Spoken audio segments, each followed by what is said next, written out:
ای غم نمیدانم روز رسیدن روزی گام که خواهد، اما در این کابوس خونالود در پیچ و تاب این شب بنبست بنگر چه جانهای گرامی رفته از دست در دست چون خنجر یا خنجری چون درد، این من که در من پیوسته نیست. من برگشتم و شدم عامل خدشه، حالا صدا میشه باعث رشه. اینجا نمیگن که عدالت رفت، حرف چرت بزنی که میشه حماقت تش. صداقت کش وقتی میشه صداقت بس، نمیدونم پشت این سینه کلی حرف هست، چه با حرف چه با کلمه و جمله، چه چپ چه خوش تشویشی یه لقمه. کارا بمبه چون که بیت جرمه، سفت و سم دقیقا این سربه. منم میگم از این دردم هر دم هرچند خستم دوباره میخندم حتما.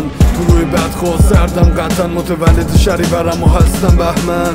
یه روز معلوم میشه ذات کثیفت بخشنده ای، اما از تو کیسه خلیفه کینه همینه که درد دارون نگیره تا اون لحظه ای که انتقام میشه زمینه.